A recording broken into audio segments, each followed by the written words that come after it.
Hello everybody, welcome to That's Football. I'm Mark Goldbridge, and what a weekend we've got of Premier League action. No mercy is the title because all four of the top four are playing away from home. Arsenal go to Fulham, Liverpool go to Everton, Man City go to Palace, tough place to go, and of course Chelsea play Spurs. So we're up for this. It's going to be massively exciting. And also, beyond the top four, from 5th place to 13th, they're separated by 4 points. It is incredible. Those wins for Bournemouth and Fulham last night really did condense things. And can we just get a shout out for Fulham? I've always said on the podcast, Fulham are the quintessential Premier League side. They're the side that really reflect the strength of the Premier League over the last 2 years. And look where they are. They're into 6th place. Absolutely incredible. Some massive games coming up this weekend. And we're going to start off with the top. Everton, very good win for them against Wolves the other night. Liverpool, I think it's a good draw at Newcastle. I just think it's dropped points because everyone else won behind them. But this would be the game where if you're Arsenal, Chelsea, Man City, you'd be thinking, Goodison Park, Everton, can they get something against Liverpool and really open up this title race? Because it's still a 7-point gap at the moment.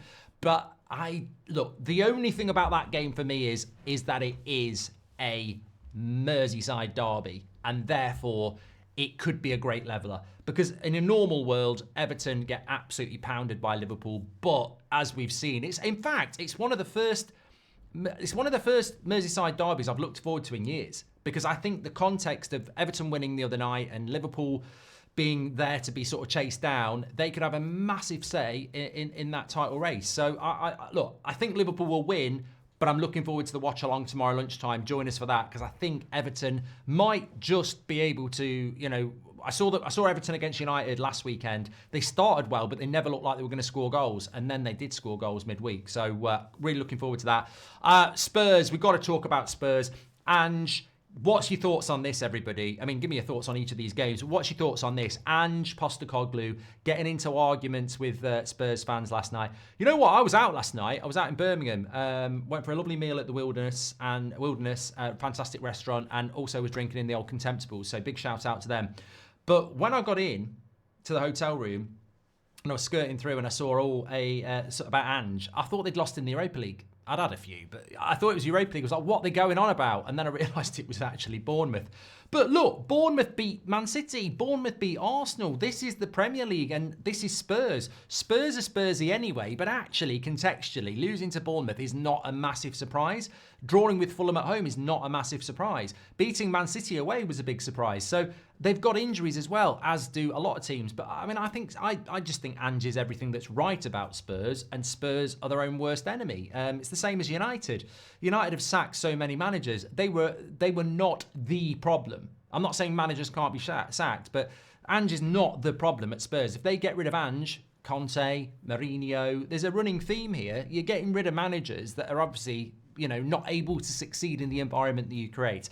But this is a massive game on Sunday, because I feel if Chelsea were to beat Spurs at Spurs, you feel the way things are going. When you start to lose or argue with the fans, that could be it for Ange. So he needs a big result on Sunday. But for Chelsea, it would be a massive result for them to go and win at Spurs. And then they've got some really winnable games up until Christmas. So you would say that Chelsea probably aren't going to not win again for the next 4 if they beat Spurs. So that would be massive for what they're trying to achieve this season, which is basically solidify top 4 whilst almost being in a title race. So massive there. Fulham at Arsenal. Arsenal at Fulham.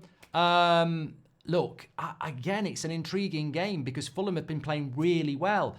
I think Arsenal will win that game because we saw what Wolves did to Fulham at Craven Cottage a couple of games ago. But then they've just gone and beaten Brighton. So I think it's just, you never know what you're going to get with this league, and you never know what you're going to get with Fulham. I think Arsenal have to win. They found a way in the last couple of games to do that, and I think they will do it again. But it could be very interesting how that plays out. And then obviously you've got Crystal Palace, Man City, where every day of the week I'm going to say that will be a win for Man City. But Crystal Palace can be a difficult place to go.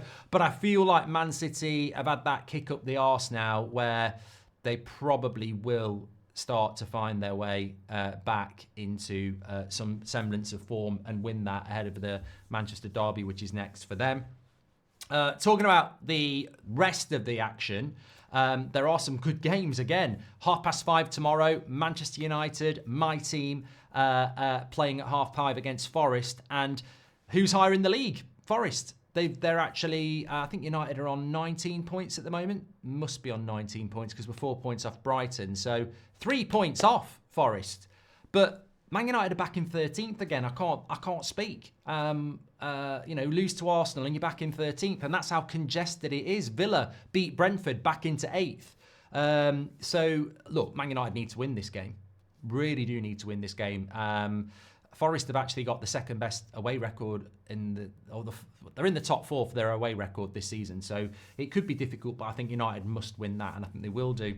And then into Sunday, Ipswich against Bournemouth at Portman Road. You do feel down the bottom of the table at the moment that these teams like Southampton and Ipswich have got to start winning some games if they want to have any chance of staying up, and you've got to be winning at Portman Road. But I don't know, I think Bournemouth are just very, very experienced, aren't they? I think that'll be a struggle. For Ipswich, I think it might actually be a draw. Leicester City, well, look, Rude got off to a fantastic start, beating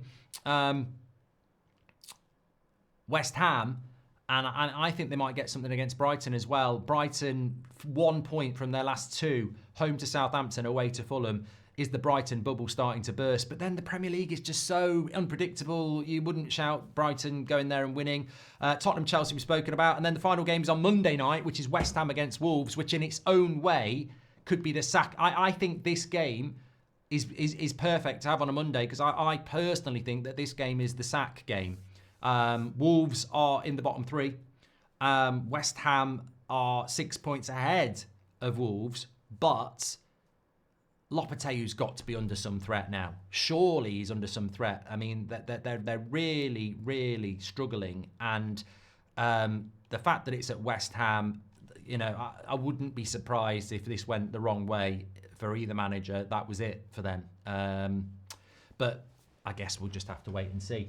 But look, I'm really excited about it. Our watch-alongs this weekend, we are doing Everton-Liverpool tomorrow lunchtime at 12:30, and then we're doing Spurs-Chelsea at 4:30 on Sunday. So really excited about it. Get your thoughts in below. What are your thoughts on the reaction to Ange? Is it unfair? Is it his problem that Spurs are Spurs? And in relation to the top 4, all away, who drops points out of the 4? I actually think it's either going to be... I don't think Man City will drop points. I think if anyone's going to drop points, it'll be Chelsea or Arsenal. I think Liverpool will win the Merseyside derby. I think Man City will win at Palace. And if I had to pick one, I'll say Chelsea at Spurs. Yeah. But that's good for Chelsea that I'm doing that, because they have been the dark horse, and look at where they are in the league. Thanks everyone for watching. I'll speak to you tomorrow on the watch along. Take care, get your comments in and subscribe, and I'll speak to you in a bit.